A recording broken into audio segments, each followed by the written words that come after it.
تو ہم یہاں تک پہنچے تھے فعرف انہ غریب. یہاں ایک بحث ہے، وہ بحث یہ ہے کہ علامہ احمد علی سہارنپوری رحمۃ اللہ علیہ نے نیچے واضح کی ہے، وَمَرَّ فِي قِصَّةِ زَمْزَمَ قَالَ فَمَرَّ بِي عَلِيٌّ. دراصل یہاں یوں بات ہے، جب انہوں نے اوپر دیکھیں نا جو ہماری حدیث ہے جو پڑھ رہے ہیں، فَعَرَفَ أَنَّهُ غَرِيبٌ فَلَمَّا رَآهُ تَبِعَهُ. حضرت علی نے یہ پہچان لیا یہ کوئی پردیسی آدمی ہے. تو جب حضرت ابوذر نے حضرت علی کو دیکھا تو حضرت ابوذر حضرت علی کے پیچھے چل پڑے.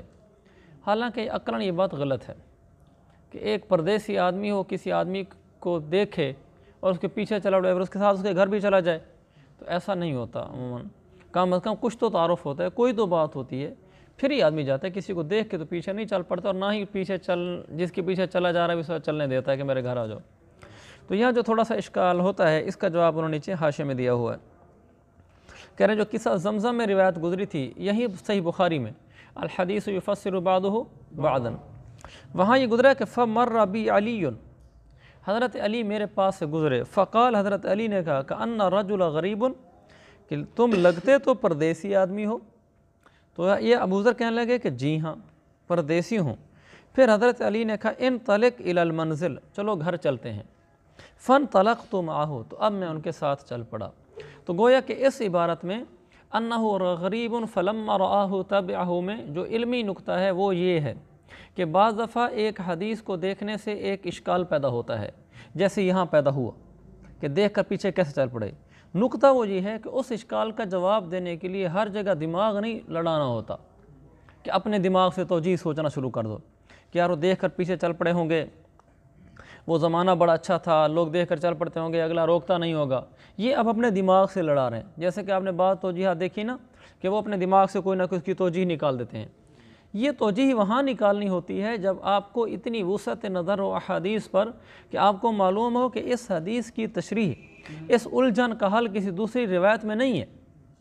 پھر آپ اس طرح کی توجیہ بیان کریں کہ وہ زمانہ، مثلا پھر آپ یہ توجیہ بیان کرتے ہیں الذی یبدو لی ان زمانہ کان ھکذا، مجھے یہ معلوم ہوتا ہے کہ زمانہ ایسا تھا، لوگ چل پڑتے تھے، اگلا کچھ نہیں کہتا تھا، مسافر ہوگا. وہاں آپ کی توجیہ معنی رکھے گی کہ مثلا فلاں مولانا صاحب نے اس کی یہ توجیہ کی ہے. لیکن اگر آپ نے یہ توجیہ وہاں کر دی جہاں اس کی توجیہ خود دوسری روایت میں موجود ہے تو یہ آپ کی جہالت پر دال ہوگا. اگرچہ وہ توجیہ عقل کو لگتی ہو، لیکن وہ یہ کہا جائے گا کہ نہیں، روایات پر وسعت نظر ہے نہیں، بس عقل کے گھوڑے دوڑاتا رہتا ہے. لہذا یہ جو ہم بعض جگہ دیکھتے ہیں نا کہ ہم کو روایت دیکھتے ہیں اشکال ہوتا ہے تو وہ محدث یا شارح اپنی طرف سے اس کی کوئی نہ کوئی توجیہ پیش کر رہا ہوتا ہے کہ بظاہر یوں لگتا ہے، بظاہر یوں لگتا ہے. آپ نے دیکھا ہوگا کئی جگہ یہ وہاں ہوتا ہے جہاں اس کا جواب کسی اور روایت میں نہیں آ رہا.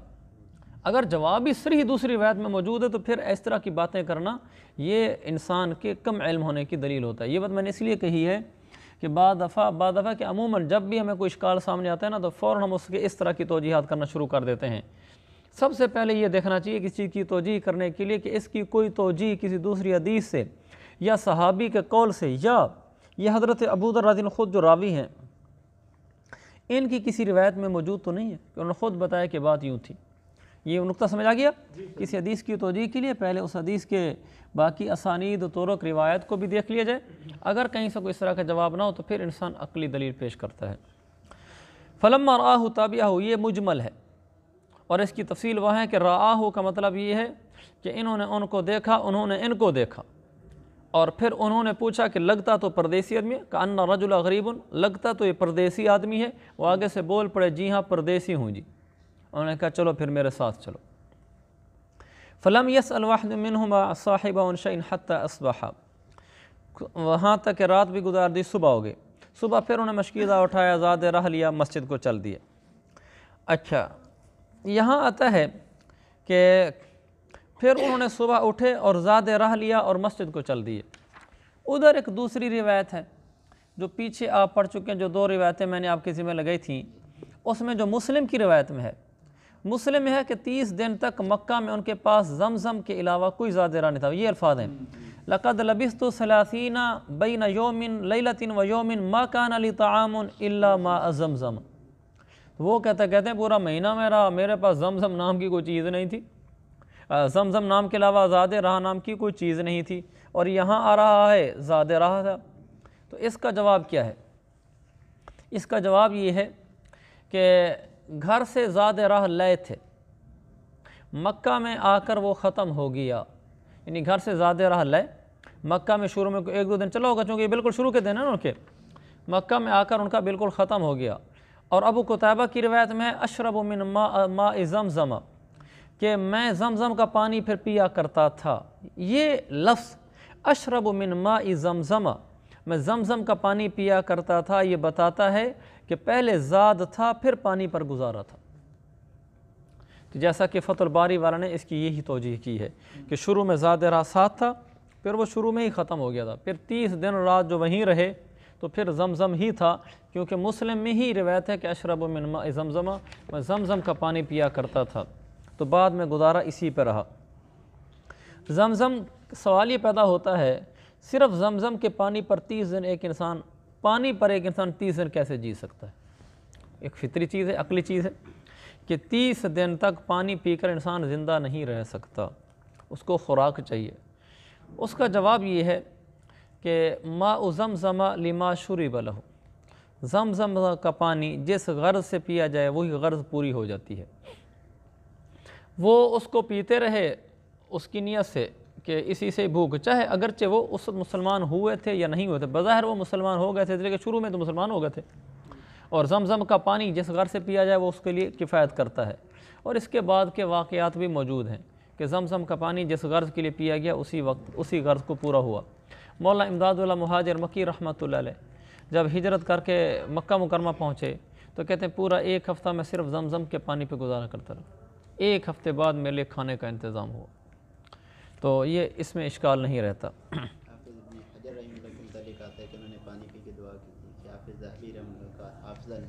جی ہاں، یہ بھی ایک معروف روایت ہے کہ حافظ عابرہ آگے پھر رضی اللہ ذالک الیوم، یہاں تک کہ پھر شام ہو گئی، پھر واپس ہے، پھر حضرت علی گزرے۔ اب یہ دیکھیں، اما نال للرجل ان یعلم منزلہ فاقامہ، تو یہاں یہ عبارت یوں بھی پڑھ سکتے ہیں ان یعلم منزلہ، اور یہ بھی پڑھا جا سکتا ہے ان یعلم منزلہ فاقامہ۔ کیا اس شخص کے لیے ابھی اس کا وقت نہیں آیا ان یعلم منزلہ کہ اپنی منزل کا پتہ لگا سکتا، فاقامہ پھر وہیں جا کر قیام کرتا، عطف کا ہوگا، اقامہ یعلم پر معطوف ہو جائے گا، اور ان کا نصب اس پر بھی ہوگا۔ یا اشکال یہ ہوتا ہے، انہوں نے کہا کیا آدمی کے لیے یہ وقت نہیں ہے کہ وہ اپنے گھر کا پتہ لگا سکتا؟ یہاں انہوں نے کہا اپنا گھر، حالانکہ ان کا اپنا گھر تو تھا ہی نہیں، تو اس کا کیا مطلب ہے؟ قولہ ان یعلم منزلہ ای مقصدہ، اس سے مراد اپنا مقصد ہے، منزل وانا مقصد، کہ اپنے مقصد کا پتہ لگا سکتا، پھر وہیں اسی مقصد کے تحت ٹھہرا رہتا۔ قصد کرنے کی جگہ، منزل سے مراد گھر نہیں، قصد کرنے کی جگہ، جو انہوں نے اپنی مثلا اس کا ارادہ کس جگہ ٹھہرنے کا ہے، کسی آدمی کے پاس ٹھہرنے کا ہے، کسی جگہ ٹھہرنے کا ہے، ان کا قصد کس جگہ کا، جس جگہ قصد تھا وہیں جا کر ٹھہرتا تھا، مراد ان کا وہ گھر نہیں، لہذا منزل وانا مقصد ہو گیا۔ اور ایک یہ بھی ہو سکتا ہے وَيَحْتَمِلُ أَن يَكُونَ عَلِيٌّ أَشَارَ بِذَلِكَ إِلَى دَعْوَتِهِ إِلَى بَيْتِهِ لِضِيَافَتِهِ ثَانِيًا وَتَكُونُ إِضَافَةُ الْمَنْزِلِ إِلَيْهِ مَجَازِيَةً۔ یہ بھی ہو سکتا ہے کہ حضرت علی نے جب یہ کہا کہ آدمی کے لیے ابھی وقت نہیں ہے کہ اپنے گھر کا پتہ لگا سکتا تاکہ وہاں جا کر ٹھہرتا، حضرت علی یہ جملہ کہہ کر یہ اشارہ کر رہے تھے آؤ پھر آج میرے پاس دعوت کے لیے چلو۔ جب ایسا اشارہ کرنا تھا تو پھر کہتے ان یعلم منزلی، یوں کہتے کہ ابھی تک ایسا وقت نہیں ہے کہ اس کو میرے گھر کا پتہ چلتا کہ جا کر ٹھہر جاتا، تو پھر منزلہ کہا۔ یہ اس لیے کہا کہ انہوں نے منزل کی اضافت اس کی طرح مجازن کی، تو مجاز کا یہاں کون سا علاقہ ہے؟ ادنا ملابست سے بھی مجاز کا علاقہ متعین ہو جاتا ہے۔ ادنا ملابست کیا ہے؟ پچھلے دن بھی ضیافت کی تھی، ایک دفعہ وہاں وہ ٹھہر چکے تھے۔ یہ بالکل ایسے جیسے آپ کہیں مسجد میں جائیں، جیسے جماعت میں چل رہے ہوتے ہیں، ہماری مسجد وہاں ایک دن ابھی ٹھہری ہو، ہماری جماعت اس مسجد میں ایک دن ٹھہری تو ہم کہنا شروع کر دیتے ہیں ہماری مسجد، تو باہر کوئی ساتھی ملے آپ کہیں جی ہم اپنی مسجد میں ٹھہرے ہوئے تھے یا ہماری مسجد یہ ہے، حالانکہ وہ آپ کی مسجد کہاں ہے، آپ کو ابھی چند دن بھی نہیں ہوئے، کچھ نہ کچھ ملابست ہو گئی ہے تو انسان اپنی طرف نسبت کر دیتا ہے۔ اس ادنا ملابست کی وجہ سے انہوں نے نسبت کر دی۔ باقی یہ جو کہا نا کہ آگے انہوں نے لکھا ہے وَيُؤَيِّدُ الْأَوَّلَ قَوْلُ أَبِي ذَرٍ فِي جَوَابِ قُلْتُ لَا كما فی روایت ابی قتیبہ برقم 35-22، اور جو پہلا ہے اس کی تائید کرتا ہے حضرت ابو ذر رضی اللہ عنہ کا قول، اور جواب میں کہا تھا نہیں ابھی وہ وقت نہیں آیا، اس سے مراد مقصد ہوگا پھر۔ تو یہ جو پہلا معنی تھا نا مقصد، اس کی تائید ہوتی ہے ابو قتیبہ کی روایت سے، وہاں آگے سے وہ کہتے ہیں کہ نہیں ابھی نہیں، یہاں تو آگے نہیں ہے نا، سوال ہے جواب نہیں ہے۔ ابو قتیبہ کی روایت میں لا ابھی نہیں آیا، تو مراد اسے مقصد ہے کہ ابھی جس مقصد میں نے جانا تھا وہ مقصد کو میں نے نہیں پایا۔ تو دو احتمال تھے اس میں، پہلا احتمال منزل بمعنی مقصد، دوسرا احتمال کہ اس سے حضرت علی نے ان کو اپنے ساتھ اپنے گھر لے جانے کا اشارہ کیا، لیکن دونوں احتمالوں میں سے احتمال اول قوی ہوتا ہے۔ قوی کی ہمارے پاس دلیل یہ ہے کہ ابو قتیبہ کی روایت میں آگے لا کا جواب بھی ہے۔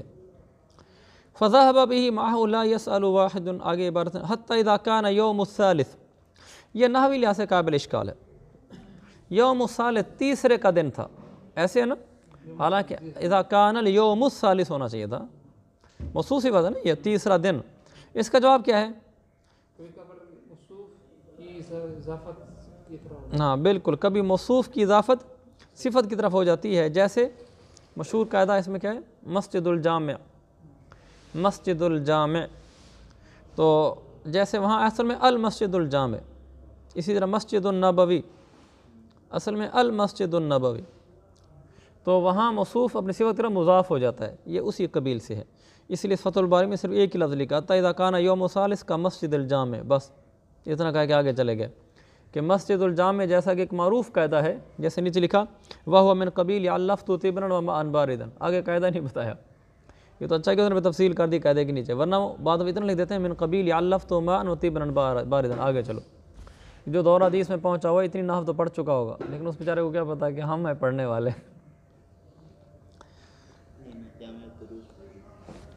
آپ نے جامع دروس پڑھی ہے؟ نا پھر تو ٹھیک ہے، جامع دروس تو بہت زبردست کتاب ہے۔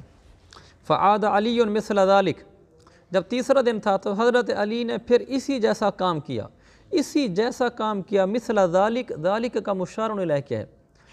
قسطلانی نے لکھا ہے مثل ذالک الفعل من اخذہ الی منزلہ، اسی فعل جیسا فعل کیا، فعل یعنی ان کو پھر اپنے گھر لے جانے والا۔ فاقام معہ، پھر ان کے ساتھ ٹھہرے۔ اچھا آگے چل رہی ہے بات، انہوں نے کہا ان اعطیتنی عہدا ومیثاقا لترشدنی، اگر آپ مجھے عہد و پیمان دیں اور عہد و پیمان دیں لترشدنی، اور کہ تم مجھے رہنمائی کرو گے، یہاں کہا کہ میری رہنمائی کرو گے، یہ نہیں بتایا کس بات کی رہنمائی کرو گے، دراصل عبارت معذوف ہے لترشدنی الی مقصودی، ہاں اگر آپ مجھے اس بات کا عہد و پیمان دیں کہ میرا مقصود کی مجھے صحیح رہنمائی کریں گے تو پھر تو میں آپ کو بتاتا ہوں۔ پیچھے یہ نا کہ الا تحدثنی ما الذی اقدمک، آپ مجھے نہیں بتاتے وہ چیز جو چیز آپ کو یہاں لے کر آئی ہے۔ انہوں نے کہا اگر عہد و پیمان دیں کہ آپ مجھے رہنمائی کریں گے میری الی مقصودی، میرے مقصد کی طرف، فعلت، تو پھر میں یہ کروں گا، ففعل فاخبرہ، انہوں نے کیا، انہوں نے بتایا، یعنی انہوں نے عہد و پیمان دیا اور انہوں نے آگے سے بتا دیا۔ قال فإنه حق، حضرت علی نے فرمایا فإنه حق، ہو کا مرجع یہ کہ جو خبر آپ کو پہنچی ہے وہ حق ہے، کیونکہ انہوں نے آگے سے یہ بتایا حضرت ابو ذر نے کہ ہمیں یہ خبر پہنچی ہے، یہاں ایک شخص ہے جو نبوت کا دعویٰ کرتا ہے اور وہ کہتا ہے کہ میں نبی ہوں اور اپنے آپ کو نبی برحق مانتا ہے، نبی برحق کا دعویٰ کرتا ہے، یہ مجھے خبر پہنچی ہے۔ تو انہوں نے کہا فإنه حق، جو خبر آپ کو پہنچی ہے وہ حق ہے، وہو رسول اللہ، وہ اللہ کے رسول ہیں۔ فإذا أصبحت فاتبعنی، فإذا أصبحت دونوں طرح ہو سکتا ہے، یہ بھی ہو سکتا ہے فإذا أصبحت فاتبعنی،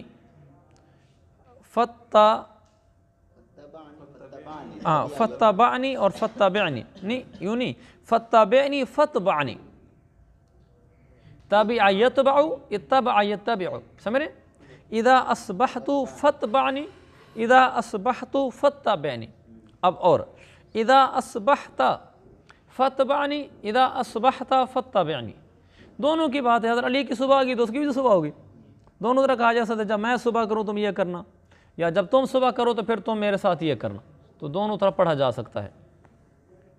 فإنی إن رأيت شيئا أخاف عليك قمت، اگر میں کوئی چیز دیکھوں مجھے تمہارا خوف ہو تو میں کھڑا ہو جاؤں گا کأنی اریق الماء، یہ مطلب نہیں ہے کہ میں کھڑا ہو جاؤں گا گویا کہ میں پیشاب کر رہا ہوں، اس لیے کہ اگر وہ یہ کہیں کہ اگر ان رأیت شیئا، اگر تم ایسی چیز دیکھو جس سے جو خوف ہو، میں کھڑا ہو جاؤں گا گویا کہ میں پیشاب کر رہا ہوں۔ اگر یہ اتنی دیر کھڑے ہو گئے گویا کہ پیشاب کر رہے ہیں، پھر تو ذرا دیر زیادہ محسوس ہوتی ہے۔ میں ایسے کھڑا ہو جاؤں گا گویا کہ میں بھی پیشاب کروں گا، کیونکہ اگر یہ میں پیشاب کر رہا ہوں اس کے لیے تو کم از کم کچھ وقت تو درکار ہے کہ آدمی ایسی حیت بنائے کہ میں پیشاب کر رہا ہوں، پھر آپ چلے جانا۔ انہوں نے کہا نہیں، میں ایسے کھڑا ہو جاؤں گا گویا کہ ابھی اریق الماء، میں ابھی پیشاب کروں گا، بس ایسی حالت بننے لگے گی تو آپ اسی وقت آگے چلتے چلے جانا۔ تو اچھا اس میں پھر اشکال ہوتا ہے، ابو قتیبہ کی روایت میں گزرا ہے کہ انی اصلح نعلی، کیا ہے وہاں یہ کہ اگر میں کوئی ایسی چیز دیکھوں تو میں ایسے ہوں گا جیسا کہ میں ابھی اپنا جوتا درست کرنے لگا ہوں، یعنی میں نیچے جھک جاؤں گا، جوتے کو ہاتھ لگاؤں گا، میں ایسے کرنے لگا ہوں، جوتا ٹھیک کرنے لگا ہوں، تو ہم آگے نکل جانا تاکہ پتہ نہ چلے ہم دونوں ساتھ ہیں۔ اب یہ تو دونوں باتوں میں تضاد ہے، ادھر کہہ رہے ہیں کہ میں ایسے کھڑا ہو جاؤں گا جیسے پیشاب کروں گا، ادھر کہہ رہے ہیں کہ میں ایسے کھڑا ہو جاؤں گا جیسے میں جوتا ٹھیک کروں گا، یا یہ کہا ہوگا یا وہ کہا ہوگا۔ اس کا جواب تینوں نے لکھا ہے، فتح الباری میں، عمدۃ القاری میں، قسطلانی میں، کہ اس کو اس پر محمول کیا جائے گا کہ انہوں نے یہ دونوں قول کہے تھے۔ انہوں نے کہا تھا کہ میں ایسے کھڑا ہو جاؤں گا گویا میں پیشاب کر رہا ہوں، اور پھر میں ایسے ہو جاؤں گا جیسے میں جوتا ٹھیک کر رہا ہوں، یعنی ان دونوں میں سے کوئی ایک حالت میں اپنا لوں گا۔ تو ایک راوی نے ایک بات ذکر کر دی، چونکہ مقصود یہاں اتنی روایتوں کا یا مقصود حضرت علی کے اقوال کا جمع کرنا نہیں تھا کہ انہوں نے اس موقع پر کتنے اقوال کہے ہیں۔ جب قصہ کوئی بیان ہو رہا ہوتا ہے، قصہ بیان کرنے والے کی جو نظر ہوتی ہے وہ صرف مقصود پر ہوتی ہے، یعنی مقصود بیان کرتے وقت جہاں مقصود حضرت ابوذر کا اسلام بیان کرنا ہے، اور اس کے ضمن میں یہاں مقصود یہ بیان کرنا ہے کہ وہ حضرت علی ان کو کیوں کہہ رہے ہیں کہ میں ٹھہر جاؤں گا۔ آگے ایک عذر بیان کر دیا کہ بس میں کسی عذر شذر کر لوں گا، تم چلے جانا۔ لہذا یہ ہو سکتا ہے کہ انہوں نے دونوں باتیں کی ہوں، اور یہ بھی ہو سکتا ہے کہ اکٹھے ایک دم نہیں کہی ہوں، یعنی یہ نہ کہا ہو فوراً کہ میں پیشاب کروں گا اور میں جوتا صحیح کروں گا، یہ دونوں اکٹھے نہیں کہے ہوں گے۔ پہلے کہا کہ دیکھو راستے میں کچھ ہو نا تو میں ٹھہر جاؤں جیسے میں پیشاب کروں گا، تھوڑی دیر خیال آیا کہ یہ کیفیت بیان کرنے کی بجائے جوتا کرنے والی صحیح ہے، پھر انہوں نے کہا اچھا اگر مجھے کچھ راستے میں نظر آئے نا میں ٹھہر جاؤں گا جیسے میں نا بھی جوتا ٹھیک کروں گا۔ ایسے ہمارے بھی ہوتے ہیں کہ آدمی اپنی بات کو دوسرے انداز میں بیان کرتا ہے، تو انہوں نے کہے دونوں تھے، تو ایک راوی نے ایک بیان کیا، دوسرے نے دوسرے بیان کیا، اور ممکن انہوں نے 2-4 منٹ کے فاصلے سے یہ دونوں باتیں کہی ہوں۔ فَإِن مَضَيْتُ فَاتَّبِعْنِي، اگر میں چلتا رہوں تو تم بھی میرے ساتھ چلتے رہنا، یا حتیٰ تدخل مدخلی، یہاں تک کہ جب میں داخل ہوں تم بھی داخل ہو جانا۔ فَفَعَلَ، انہوں نے پھر ایسے ہی کیا۔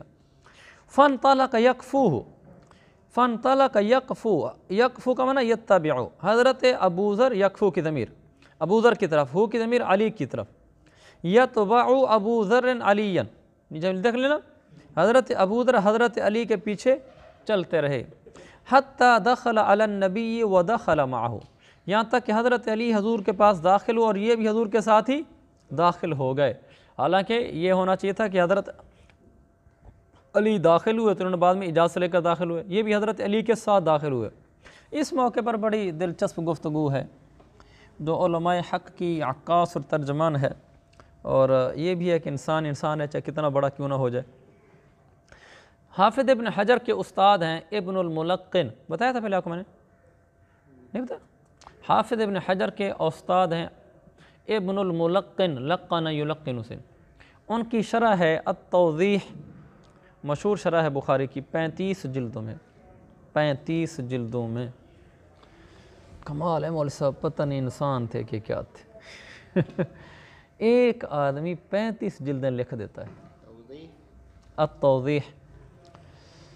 تو انہوں نے ابن الملقن نے بخاری کی اپنی شرح التوضیح میں اس جملے کی تشریح کرتے ہوئے داخل علی النبی و داخل معہ، جب یہاں پہنچے توضیح میں تو انہوں نے اپنے سے پہلے والے شارح علامہ داودی کے اوپر رد کیا، انہوں نے کہا کہ اس موقع پر جو داودی سمجھے ہیں نا وہ غلط سمجھیں۔ کیا داودی سمجھے ہیں؟ تو وہ کہتے ہیں کہ داودی نے یہاں لکھا ہے فیہ الدخول بدخول المتقدم وہذا قبل الاستئذان، کہ داودی نے یہاں آ کر یہ لکھ دیا فیہ الدخول بدخول المتقدم، کہ حضرت ابو ذر حضرت علی متقدم ہے نا، متقدم کے داخل ہونے سے پچھلے آدمی کا بھی داخل ہو جانا، یہاں سے ویسے یہ معلوم ہو رہا ہے نا، داخل علی نبی و داخل معه، حضرت علی متقدم تھے، وہ داخل ہو تو یہ بھی ساتھ داخل ہو گئے۔ اس سے معلوم ہوا کہ اگر کوئی متقدم آدمی داخل ہو جائے تو پچھلا بھی اس کے ساتھ داخل ہو جائے، تو یہ تو قابل اشکال بات ہے۔ اگلا آدمی تو جہاں داخل ہوا ہے اس کو تو اجازت ملی ہوگی، اور یہ تو پردیسی آدمی ہے، تو وہاں داؤدی نے لکھا ھذا قبل الاستئذان، یہ استئذان کا حکم نازل ہونے سے پہلے کی بات ہے، یہ انہوں نے اس کی توجیح کی علامہ داؤدی نے۔ یہاں کہا ابن الملقن نے، کہنے لگا ہوا عجیب منہ فإنہ کان حینئذ کافرا، یہ کیسی بات داؤدی نے لکھ دی کہ یہ حکم استئذان سے پہلے کا ہے، وہ تو ابھی کافر تھا، کافر پر تو احکام لاگو ہی نہیں ہوتے، تو یہ توجیح کرنے کی کیا ضرورت ہے کہ جی استئذان سے پہلے کا حکم ہے، لہذا ابو ذر پر اشکال نہ کیا جائے۔ اشکال کیا، وہ اس کا سب سے بڑا اشکال تو کفر ہے، تو لہذا یہ توجیح بالکل کرنی ہی نہیں چاہیے تھی، بس کافر آدمی تھا وہ ساتھ ہی چلا گیا، اس پر کون سا احکام لاگو ہوتا ہے۔ تو پھر آگے لکھا وَلَا تُؤْخَذُ الْأَحْكَامُ مِنْ مِثْلِ هَذَا، اس جیسی جگہوں سے احکام حاصل نہیں کیے جاتے، کما نبہ ابن التین۔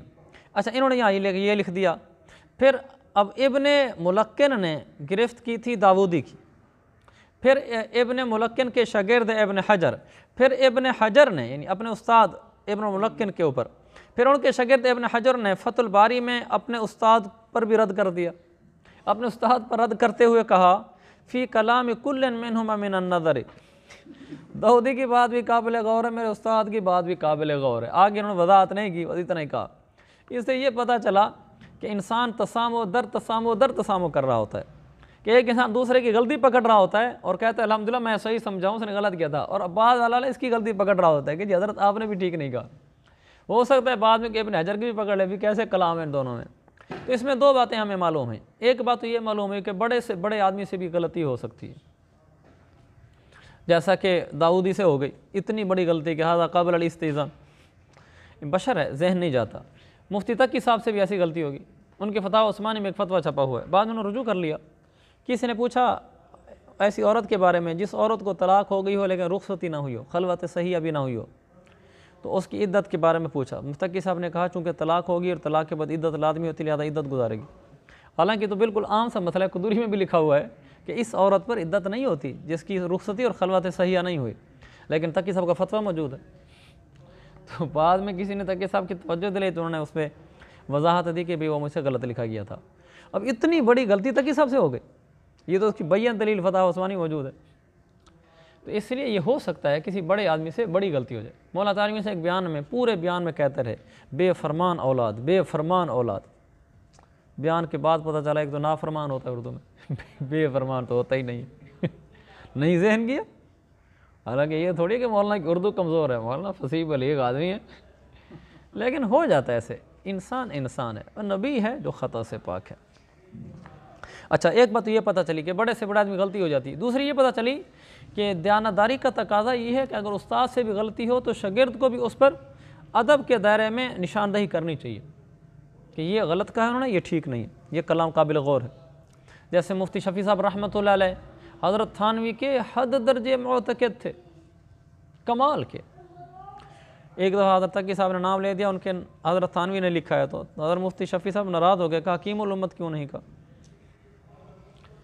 تو اور خود مفتی شفیع صاحب نے امداد الفتاویٰ میں جو حضرت تھانوی کی تصنیف ہے فتاویٰ کی، تو اس میں حضرت تھانوی کے لکھے ہوئے بعض فتووں پر رد کر دیا نیچے حاشیے میں کہ یہ ٹھیک نہیں ہے، ٹھیک ہی ہے۔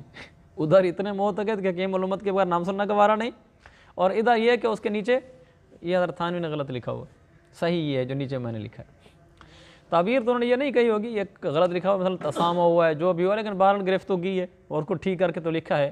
یہ ہمارے علماء دیوبند کا خاصہ ہے، ہم کسی کی عقیدت میں اتنا آگے نہیں جاتے کہ اس کی غلط کو بھی ٹھیک ثابت کرنے کی کوشش میں لگ جائیں، خاص طور پر وہ کہ جس سے ہمیں عقیدت بھی ہو کہ یہ تو میرا وہ ہستی ہے جس سے مجھے غایت درجے کی عقیدت ہے۔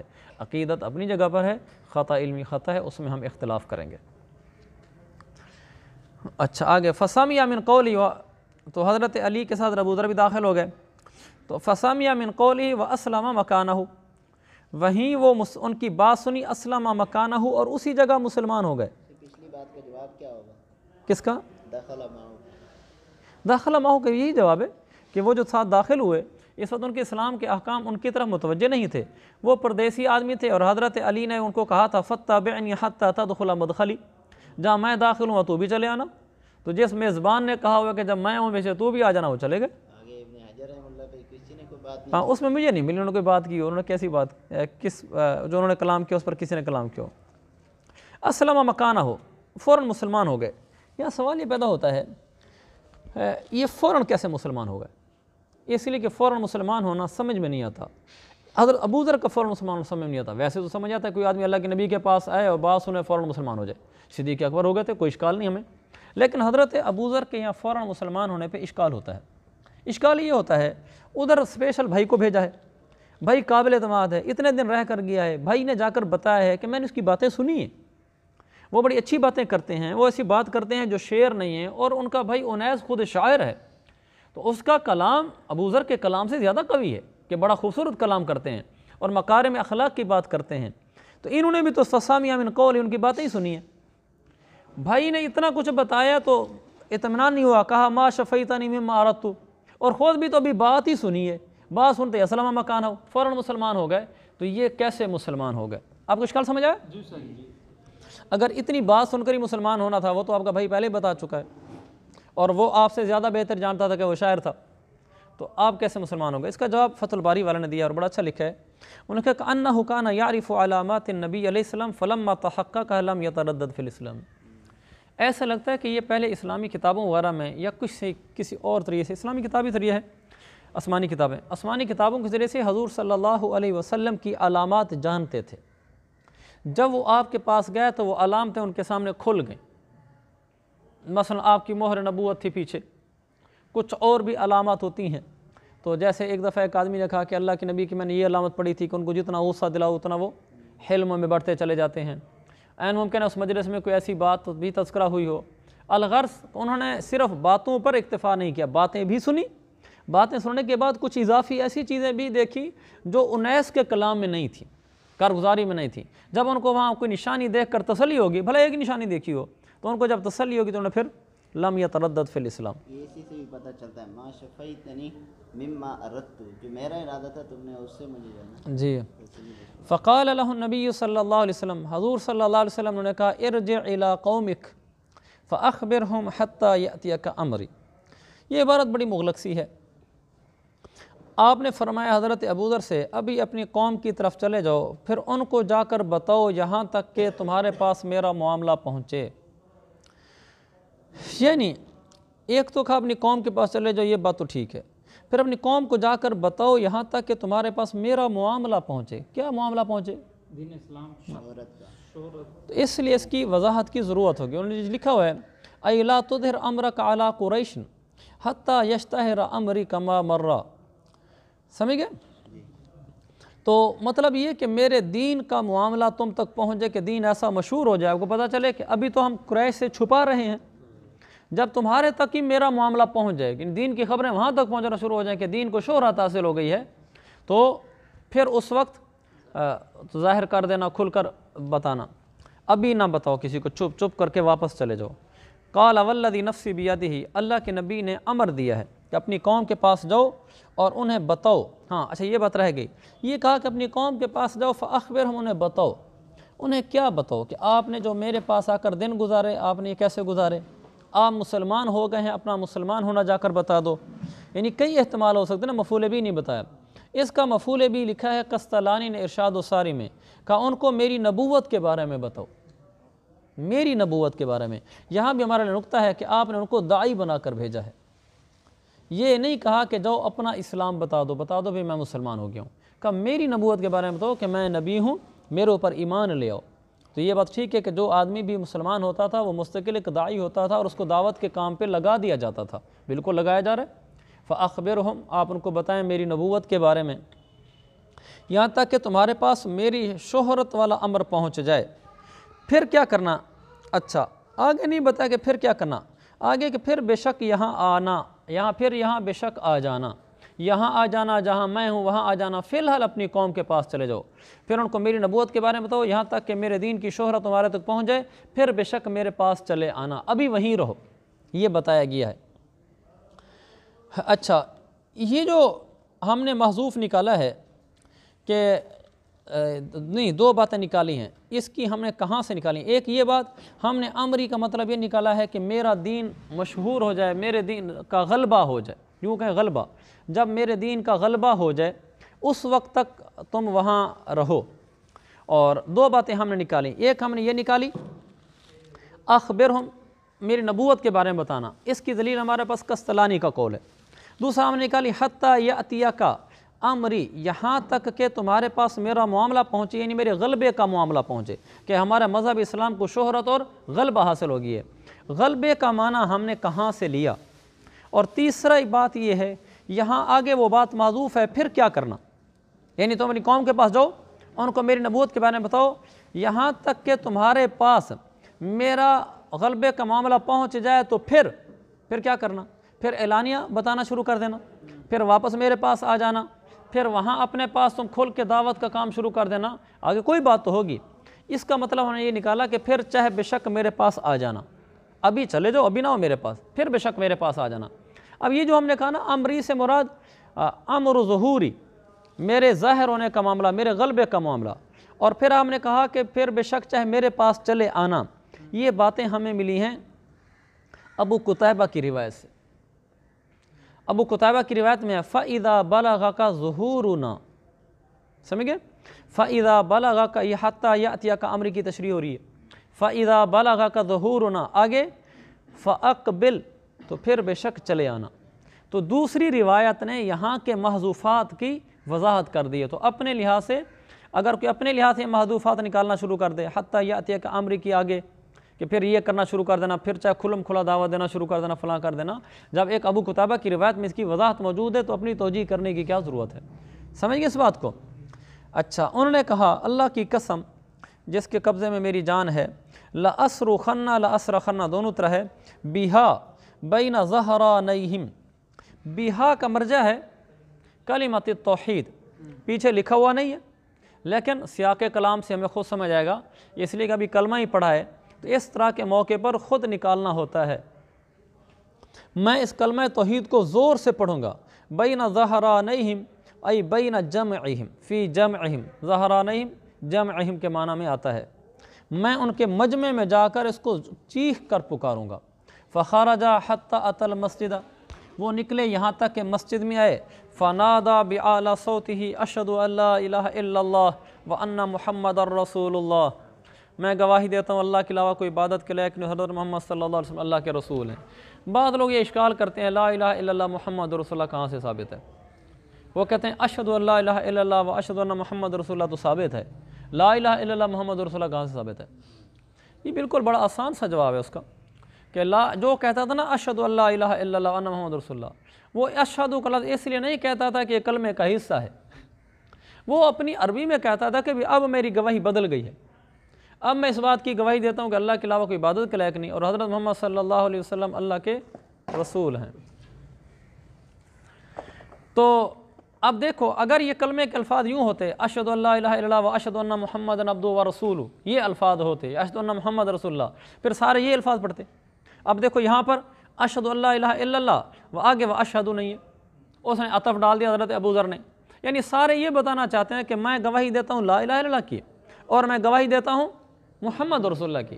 اب کوئی کہتا ہے اشہد ان لا الہ الا اللہ و اشہد ان محمد رسول اللہ، کوئی کہتا ہے اشہد ان لا الہ الا اللہ و ان محمد رسول اللہ، اور کوئی کہتا ہے اشہد انک رسول اللہ۔ تو یہ سب کے اندر ایک ہی بات ہے، لا الہ الا اللہ اور محمد رسول اللہ۔ تو آج اگر کوئی آدمی یہ کہہ دیتا ہے جی میں کلمہ پڑھتا ہوں یعنی میں گواہی دیتا ہوں لا الہ الا اللہ محمد رسول اللہ کی، تو اس میں اور اس میں کیا فرق ہوا ہے؟ یہ اردو جانتا ہے، وہ عربی جانتا تھا، فرق تو اتنا ہی ہے۔ ایک آدمی کہتا ہے جی ٹھیک ہے میں مسلمان ہوتا ہوں، میں بھی یہ کہتا ہوں یا گواہی دیتا ہوں، ایک چیز ہے، اب میں بھی پڑھتا ہوں، میں بھی کہتا ہوں، میں بھی گواہی دیتا ہوں، یہ سب اشہدو کا مطلب ہے۔ آگے وہ بھی اشہدو کہہ کر لا الہ الا اللہ محمد رسول اللہ پڑھتے تھے، وہ عربی گرامر کی وجہ سے آگے انا ڈالتے تھے تاکہ اشہد کا مفعول بھی بن جائے، ہم نہیں ڈالتے چونکہ ہم اردو لوگ ہیں، تو اس لیے اصل جو گواہی ہو رہی ہوتی تھی وہ لا الہ الا اللہ محمد رسول اللہ کی ہوتی تھی، اور وہ یہ بخاری سے ثابت ہے، یہ دیکھو اشہد ان لا الہ الا اللہ وان محمد رسول اللہ، اور ہم بھی اسی کی گواہی طلب کراتے ہیں۔ لہذا اگر کوئی آدمی صرف لا الہ الا اللہ محمد رسول اللہ پڑھتا ہے تو وہ بھی اشہد اللہ والا کلمہ ہی پڑھ رہا ہوتا ہے، اس لیے یہ کوئی اشکال نہیں بنتا۔ یہ ایسے کسی کو الجھانے کے لیے ایک اشکال ہے جی یہ کلمہ پہلے ثابت کریں، کلمہ پہلے ثابت کریں، سمجھ گئے اس بات کو؟ ہاں تو یہ بات میں کر رہا تھا کہ یہ جو پہلا کلمہ ہے لا الہ الا اللہ محمد رسول اللہ کہ اصل مقصود تو اسی کی گواہی ہوتی ہے نا کہ ایک آدمی بیچارے سے الفاظ ہی عربی کے ادا نہیں ہوتے، اس کو ہم نے کلمہ یاد کروانا ہے، اور ہم اس کو یہ کئی دفعہ اشہد اور انا یاد کروا رہے ہیں۔ ایک آدمی پر بعض دفعہ تکلیف مالا یطاق ہو جاتا ہے، بیچارے میں ہمت نہیں ہے بولنے کی، عربی الفاظ بولنے کی ہمت نہیں ہے، یہ انڈونیشین ہوتے ہیں ان سے نہیں بولے جاتے، جن لوگوں کی اس طرح کی زبان نہیں ہوتی ان سے عربی کے الفاظ ہی ادا نہیں ہوتے۔ یہ ہمارے صف اول میں داخلہ ہوا ہے، لڑکوں کو میں کہتا ہوں نا حوار یاد کر کے لاؤ، وہ کہتے ہیں استاد جی ہم سے عربی پڑھی نہیں جاتی، انگلش میڈیم میں پڑھتے رہے ساری زندگی، کالجوں میں پڑھتے رہے۔ تو ہم نے ایک ایسا لفظ اس میں سے نکالا حدیث میں سے لا الہ الا اللہ محمد رسول اللہ جو مقصود ہے اور ہر پڑھا لکھا ان پڑھ آدمی اس کو پڑھ سکے۔ باقی یہ الفاظ بھی روایت میں چونکہ آتے ہیں اشہد ان لا الہ الا اللہ واشہد ان محمد رسول اللہ دوسرے کلمے کے طور پر، تو اس کو چونکہ برکت کے طور پر دوسرا کلمہ بنا دیا۔ باقی میں آپ کو بتاؤں یہ دوسرا کلمہ تیسرا چوتھا پانچواں چھٹا کسی حدیث میں نہیں ہے اس طریقے سے کہ 6 کلمے کہیں آئے ہیں۔ تو اگر کسی کو 6 کلمے نہیں آتے تو وہ بیچارہ اسلام میں کچھ کمزور ہے کہ اس کو تو پورے 6 کلمے نہیں آتے، اور صرف مجھے 6 کے 6 کلمے نہیں آتے، اللہ کا شکر ہے عمل کا جیسا کمزور ہوں اسلام میں تو کمزور نہیں ہوں، اسلام میں تو پورا داخل ہوں میں، ایمان میں تو نقص نہیں ہے، ایمان تو اللہ کے فضل سے کامل ہے اللہ رسول پر ہمارا، ہاں عمل میں نقص ہے لیکن کلمے مجھے نہیں آتے۔ تو آپ کیا کہیں گے کہ مولوی صاحب کا کلمہ ٹھیک کراؤ، اسلام ٹھیک کراؤ؟ بعض جگہوں پہ تو نکاح سے پہلے کلمے سنے جاتے ہیں، اگر جی بولنا ہو تو اس کا یہ 6 کلمے ہمارے ایمان کا اسلام کا یہ اس طرح جزو نہیں ہے جیسے پہلا کلمہ ہے کہ پہلا کلمہ آنا ضروری ہے، آخر کلمہ جو ہوا باقی بھی کلمے ہوئے، یہ علماء نے لکھ دیے تاکہ عوام کو کچھ نہ کچھ تو دین کی بنیادی باتیں پتہ چلے۔ باقی جو 5 کلمے ہیں دوسرا کلمہ اس لیے جمع داخل کیا گیا کہ وہ حدیث جو الفاظ اکثر صحابہ کے آتے ہیں برکت والے وہ آ جائیں، وہی الفاظ آ جائیں، لیکن رکھا دوسرے درجے میں، اگر وہ نہ بھی کا تو بھی اسلام مکمل ہے۔ تیسرے چوتھے پانچویں چھٹے میں چھٹے کلمے میں توبہ استغفار تک کا ذکر ہے کہ آدمی دین کی موٹی موٹی بنیادی باتوں کی ایک دفعہ گواہی دے دے جس میں بہت ساری شریعت کی اہم باتیں آ جاتی ہیں، تو اس کے ترجمے کے ساتھ جب پڑھا دیا جائے گا تو دین کی اہم باتیں آ جائیں گی۔ مبادیات سکھانے کے لیے ان کو کلمہ کہہ دیا گیا، ورنہ یہ وہ کلمے نہیں ہیں جس سے انسان کلمے میں اسلام میں داخل ہوتا ہے۔ تو سمجھ گے لا الہ الا اللہ محمد رسول اللہ کا جواب؟ اچھا آگے نا اس پر پھر اشکال ہوتا ہے لا الہ الا اللہ محمد رسول اللہ کے اس کے پر فنادى بأعلى صوته کے اوپر، اس پر کلمے پر نہیں۔ حضور علیہ السلام نے کیا فرمایا؟ اور آپ نے فرمایا کہ ارجع الی قومک، قوم کی طرف واپس چلے جاؤ، یہاں تو اور لفظ نہیں ہے، لیکن اشکال ہوتا ہے ابو قتیبہ کی روایت سے کہ اس روایت میں آیا ہے اکتم ھذا الامر، اکتم کتم یکتم چھپانا، اکتم ھذا الامر، یہ تو صریح امر ہے اور امر برائے وجوب ہوتا ہے، فلم یکتب بل نادى، انہوں نے تو چھپایا نہیں بلکہ الٹا آپ نے فرمایا چھپانا، کہنے لگا لأصرخن، میں تو اونچا پڑھوں گا، یہ تو نعوذ باللہ مقابلہ ہو گیا، تو یہ تو بڑا نامناسب سا ہے، اب تو مسلمان ہو گئے ہیں کلمہ پڑھنے کے بعد تو نہیں سجتا کہ نبی کی مخالفت ہو۔ جواب یہ ہے کہ امر صرف ایجاب کے لیے نہیں آتا، امر مختلف معانی کے لیے آتا ہے، اور اس کے مختلف معانی کا اندازہ کیسے ہوتا ہے؟ سیاق و سباق سے۔ تو یہاں سیاق و سباق بتا رہے ہو، سمجھ گئے تھے کہ حضور صلی اللہ علیہ وسلم کا امر بالکتمان وجوب کے لیے بلکہ شفقت کے طور پر ہے، شفقت کے، اللہ کے نبی میرے شفقت فرما رہے ہیں، ان کو قرینہ کہاں سے ملا کہ شفقت کے طور پر ہے؟ اس لیے کہ وہ دیکھ رہے تھے خود حضور صلی اللہ علیہ وسلم خود تکلیفیں برداشت کر رہے ہیں، لوگوں کو کلمہ بلند کر رہے ہیں اور آپ کو تکلیفیں پہنچائی جا رہی ہیں، آپ پھر بھی بول رہے ہیں، تو ہمیں اس لیے روک رہے ہیں کہ اللہ کے نبی چاہتے ہیں میری امتی کو تکلیف نہ ہو۔ جب ہمارا نبی تکلیفیں برداشت کرتا ہے تو ہمیں بھی کرنی چاہیے، وہ جب کلمہ بولتا ہے تو تکلیفیں بھی اٹھاتا ہے، تو لہذا میرے نبی نے اگرچہ شفقت کی لیکن میں کہوں گا نہیں، جیسے باپ بیٹے کو بیٹا تو بیٹھ جا اور بوری نہ اٹھا، میں اٹھاتا ہوں، تو باپ بیٹا کیا کہے گا؟ نہیں ابا نہیں، یہ نہیں ہو سکتا، آپ اٹھا رہے ہیں بوری، میں نہ اٹھاؤں، میں بھی آپ کے ساتھ اٹھاؤں گا۔ تو اور سمجھ گئے تھے قرائن سے کہ یہ امر برائے شفقت تھا، وہ جو برائے وجوب نہیں تھا۔ اچھا پھر ان کا یہ سمجھنا قرینے سے کہ امر برائے وجوب نہیں تھا، یہ اور بالکل صحیح ثابت ہوا کہ جب انہوں نے اس طرح پکارا تو اللہ کے نبی نے یہ نہیں کہا کہ یہ کیوں کیا ہے، وَلِهَذَا أَقَرَّهُ النَّبِيُّ عَلَيْهِ السَّلَامُ عَلَى ذَلِكَ، اللہ کے نبی نے ان کو اسی پر برقرار رکھا، جس سے یہ پتہ چل گیا کہ واقعی وہ صحیح سمجھے تھے، ورنہ اللہ کے نبی کہتے بھی میں روکا ہے آپ کو کیوں کر رہے ہو۔ آگے اس سے ایک اور بات بھی پتہ چلی کہ اللہ یؤخذ منہ جواز قول الحق عند من یخشى منہ الاذیۃ لمن قالہ وان کان السکوت جائزا، اسے پتہ چلا کہ جس آدمی سے قول حق، جس آدمی کے سامنے قول حق بولنے سے تکلیف پہنچنے کا اندیشہ ہو، وہاں اگرچہ خاموش رہنا بھی جائز ہو شرعی لحاظ سے، بھی یہاں نہ بھی حق بولو تو کوئی حرج نہیں، پھر بھی وہاں حق بولنا جائز ہے اور افضل ہے۔ ایک ایسی جگہ جہاں حق بولنا ضروری ہو، یعنی حق بولنا مفید ہو، لیکن وہاں خاموش رہنا بھی جائز ہو، ایسے موقع پر اگر کوئی حق بول دیتا ہے تو ٹھیک ہے، اس پہ کوئی اعتراض نہیں ہوگا۔ تحقیق یہ ہے کہ اس بات کی تحقیق کہ قول حق اس آدمی کے سامنے بولنا چاہیے کہ نہیں بولنا چاہیے جس سے اذیت پہنچتی ہو، انہوں نے کہا تحقیق یہ کہ ان ذلک یختلف باختلاف الاحوال والمقاصد وبحسب ذلک یترتب وجود الاجر وعدمہ، یہ فتح الباری میں لکھا اور یہ بڑی محققانہ بات ہے۔ انہوں نے کہا یہ اس کا دار و مدار ہوگا احوال اور مقاصد کے اختلاف پر، کہیں بولنا حق بولنا ٹھیک ہوگا، اجر بھی ملے گا، کہیں حق بولنا بھی عدم اجر کا سبب ہوگا، کہ یہ نہیں کہ حق بول جہاں چاہو بول دو، جہاں ابو ذر نے بولا وہ ٹھیک تھا، لیکن اس سے یہ نکال دینا کہ ہر ایسے موقع پر جہاں تکلیف پہنچنے کا اندیشہ ہو حق بولتے ہی رہو، یہ استنباط غلط ہے۔ یہ استنباط یوں ٹھیک ہے کہ جہاں حق بولنے کا آگے فائدہ ہو اور وہاں موقع محل بھی فائدے کا ہو تو پھر وہاں بولنا ٹھیک ہوگا، لیکن اگر کوئی دینی مسئلہ ایسی ہو کہ اس موقع پر نہ بولنا ہی بہتر ہے بلکہ بولنے سے بعد نقصان ہو جاتا ہے تو وہاں نہ بولنا ہی اجر کا سبب ہوگا۔ یہ اس موقع کے مطابق دیکھا جائے گا، یا حق بولنا ہے یا خاموش رہنا ہے، جیسے انسان کو وہاں موقع مناسبت ہو شرعی لحاظ سے اس پر عمل کرے گا کہ میں یہ حق بولوں یا نہ بولوں۔